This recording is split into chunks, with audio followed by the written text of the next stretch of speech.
নমস্কার, আমি ইন্দ্রাণী। শুরু করছি আজকে। ভূতের মুখে রাম নাম শুনেছেন?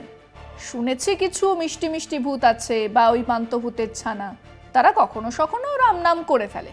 আফটার অল নাদান তো। তারপর ধরুন বেড়ালে শুদ্ধ শাকাহারী হয়ে ওঠার কোনো উদাহরণ নেই। মিনি ম্যাক্সি কোনো বেড়ালই শুদ্ধ শাকাহারী হয় না, কিন্তু হলে আমরা চমকেও যাব, হেঁচকি উঠবে। বয়স্ক লোকজন হলে ভিড়মি খাবে। তো আপাতত সেরকমই এক অবস্থা। আমাদের কাঁথির খোকাবাবু এখন বায়না জুড়েছেন রাজ্য জুড়ে তিনি গণতন্ত্র হত্যা দিবস পালন করবেন। কবে? ওই 21শে জুলাই। ব্লকে ব্লকে তিনি গণতন্ত্র হত্যা দিবস পালন করবেন। গণতন্ত্রের প্রথম শর্ত কি? প্রথম শর্ত হলো বাক স্বাধীনতা। শালীন সভ্য ভাষায় বলা যে আমি আপনার সঙ্গে একমত নই। সামনের লোকটি মমতা ব্যানার্জি হতে পারেন, নরেন্দ্র মোদী হতে পারেন, রাহুল গান্ধী হতেই পারেন, কিন্তু আমার যেন বলার অধিকার থাকে আমি আপনার মতের বিরোধী। গণতন্ত্র সংখ্যাগরিষ্ঠতা নয়, গণতন্ত্র হলো সংখ্যালঘুদের প্রতিবাদ করার অধিকার। সারা বিশ্বের নজরে আমাদের দেশের সংবাদ মাধ্যম ক্রমশ তার স্বাধীনতা হারাচ্ছে।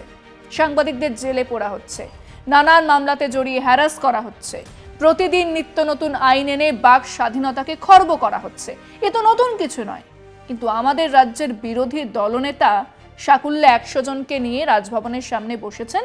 সেই 100 জন নাকি এলাকায় ঢুকতে পারছেন না।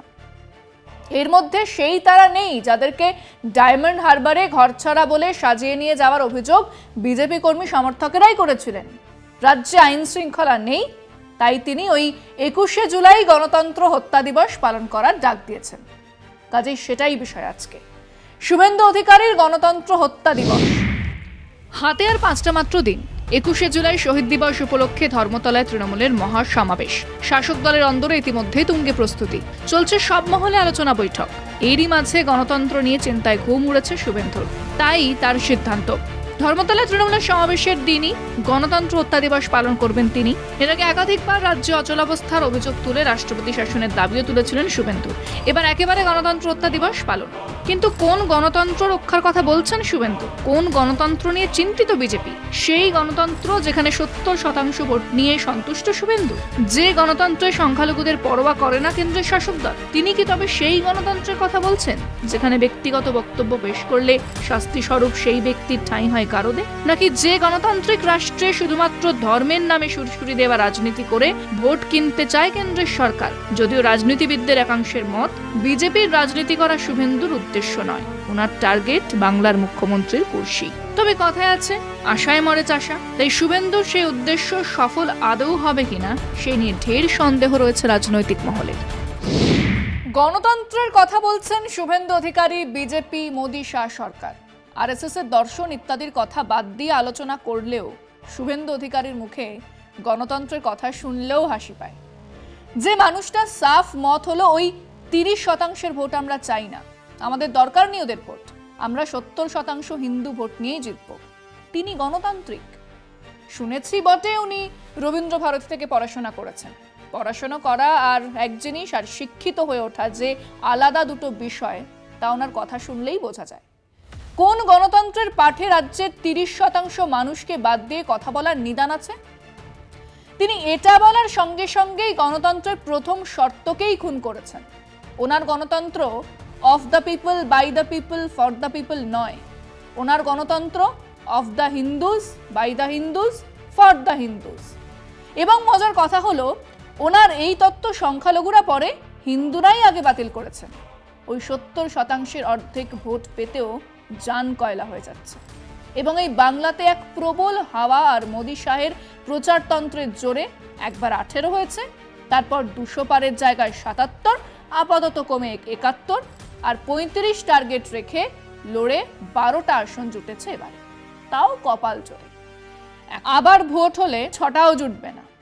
হ্যাঁ, জনভিত্তিতে ধস নেমেছে, আর সেটা সামলাতে ওনার মনে হয়েছে যদি দিদিমণির মতো রাজ্য জুড়ে এক প্রবল আন্দোলন তৈরি করা যায়, সেই রাজনৈতিক ম্যাচুরিটি ওনার নেই বলেই খামোখা গণতন্ত্র হত্যা দিবস পালন করার কথা বলছেন। একটু আন্দাজ করা যাক কি বলবেন তিনি, কোন তথ্যের ভিত্তিতে কথা বলবেন তিনি। কদিন আগেই এক ফ্যাক্ট ফাইন্ডিং টিম এসেছিল বিজেপি, তারা উত্তর থেকে দক্ষিণে গেছেন, যদিও কয়েক জায়গায় তাদের বিরুদ্ধে ক্ষোভ দেখিয়েছেন বিজেপির সমর্থকেরাই। সেটা বাদ দিলেও প্রশ্ন তো থেকেই যায় যে সেই কমিটির রিপোর্ট কোথায়, সেই তথ্যগুলো সামনে আনুন। আমাদের তথ্য বলছে বিজেপি কেন্দ্রীয় নেতৃত্বের এক অংশ বলেছেন, সরকার নির্ভরতা বাদ দিন, দিল্লির সরকার বাংলার সরকার ফেলে দেবে আর আপনারা ক্ষমতায় বসবেন, সেটা হবে না, সংগঠনের ওপর নজর দিন। তো সেই নজর দিতে গিয়েই এই হঠাৎ 21শে জুলাইয়ের পাল্টা এক দিবসের অবতারণা। মাইনে পায় যে মিডিয়া বা ইউটিউব চ্যানেল, তারা এবার তেড়ে ফুরে উঠে 21শে জুলাইয়ের পাল্টা দিবসকে সফল করে তোলার কাজে মন দেবে। সুভাষচন্দ্র বোসের জন্মদিনের পাল্টা শুভেন্দু অধিকারীর জন্মদিন পালন করার মতোই এক হাস্যকর পরিকল্পনা। আমরা আমাদের দর্শকদের জিজ্ঞেস করেছিলাম, 21শে জুলাই পাল্টা ওই দিনেই গণতন্ত্র হত্যা দিবস পালনের কথা বলেছেন শুভেন্দু অধিকারী। মানুষের সাড়া কতটা পাওয়া যাবে শুনুন মানুষজন। বিষয়টি নিয়ে তো কোনো মানুষেরই কিছু বলার নেই, কারণ ও তো একটা গদ্দার। ও লাইট অফ করে লোডশেডিং করে ভোটে জিতেছে। এটা আমাদের আবেগ, এটা আমাদের ভেতর থেকে আসে, আমাদের তৈরি করা নয়। আজকে বিজেপি যেটা করতে যাচ্ছে এটা তৈরি করা কোনো জিনিস স্থায়ী হয় না এবং এটা জনসাধারণ ভালোভাবে নেয় না। এটা ভীষণ রকমের সক্রিয় ভূমিকা পালন করবে জনগণ এক্ষেত্রে। মোটেও ছাড়া পাওয়া যাবে না, কারণ 21শে জুলাই তৃণমূল কংগ্রেস কর্মীদের কাছে একটা আবেগ। মমতা ব্যানার্জির আবেগ জড়িয়ে আছেন এই আন্দোলনের সঙ্গে। তো আজ ওই 21শে জুলাই যে তারিখ, ওই তারিখে আমরা সবাই আবেগের সহিত যাব, ঐতিহাসিক সমাবেশ হবে। শুভেন্দু তখন ছিল এতে তৃণমূলে, তখন সেও জিনিসটাকে অ্যাভেল করেছে। আর এখন বিপক্ষ গিয়েও যদি উল্টো বলে সেটা তো পাবলিক মানবে না, বাংলা সাধারণ মানুষ মেনে নেবে না। যেভাবে ছুঁড়ে ফেলে দিয়েছে দলটাকে, ওকে তো আগেই ছুঁড়ে ফেলেছে। উনি যেসব কুৎসা রটিয়ে বেড়ান, যেসব কুৎসা করেন এবং মিডিয়ার সামনে যেসব বক্তব্য ধরে নিজের অস্তিত্ব টিকিয়ে রাখার চেষ্টা করছে, আগামীতে থাকবে না। আমার তো মনে হয় না এই রকম কোনো অনুষ্ঠান মানুষ ভালোভাবে নেবে। যেভাবে এর আগে আমরা লোকসভা নির্বাচনে বিজেপির ফলাফল এই খারাপ হওয়ার কিন্তু মূল এই একটাই, যে বেছে বেছে কোনো একটা রাজনৈতিক দলের সাংসদ বা নেতাদের গ্রেপ্তার করা, তাদের মিথ্যা মামলায় জড়িয়ে দেওয়া, এইভাবে ষড়যন্ত্র না করে মানুষকে কিভাবে সহযোগিতা করা যায়, মানুষের পাশে থাকলে মনে হয় তাদের প্রতি মানুষের ভালোবাসা সহযোগিতাও বাড়বে। সেই অস্তিত্ব বাঁচিয়ে রাখার জন্য উনি এখন যেটা সেটা আন্দোলন করার জন্য রাস্তায় নেমে পড়ছেন। আর মানুষ চাইছে না বিজেপিকে পশ্চিমবাংলা, আর উনি আন্দোলন করে করে কি হবে? উনি তো সবসময় বিরোধী কথাবার্তা বলেন, ও বিরোধী দলনেতা বিরোধী কথাবার্তা বলবে, এটাই ওনার ধর্ম, ওনার কর্ম। হ্যাঁ, উনি ওইভাবে বলতে বলতে একদিন বিনাশ হয়ে যাবে, ওই নিয়ে কোনো ভাবনার চিন্তা নেই। 21শে জুলাই ভালোভাবে পালন হবে। এডুকেশন কোয়ালিটিটা খুবই নেমে গেছে আর কি, বুঝলেন তো, যেই কারণে এইসব গণতন্ত্র হত্যাপত্তি এগুলো একটু বড় বড় কথা দাঁড়িয়ে যাচ্ছে, বুঝলেন। আমার মনে হয় কে কাকে বলবে আর কি ব্যাপারটা। শুভেন্দুবাবুকে বোঝা উচিত যে উনি কী বলছেন, আর ওনাকে যারা শুনতে যাবেন তারা তো দিদি মহান।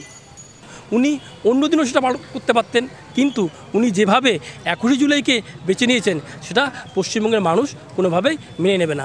শুভেন্দু অধিকারী মাননীয় বিরোধী দলনেতা পশ্চিমবঙ্গ বিধানসভার যে 21শে জুলাই যে ডাক দিয়েছেন তা সর্বাত্মকভাবে সফল হবে এবং পশ্চিমবঙ্গের গণতান্ত্রিক মানুষের যে আওয়াজ, সেই আওয়াজকে, কণ্ঠস্বরকে শুভেন্দু অধিকারী তুলে ধরার চেষ্টা করছেন।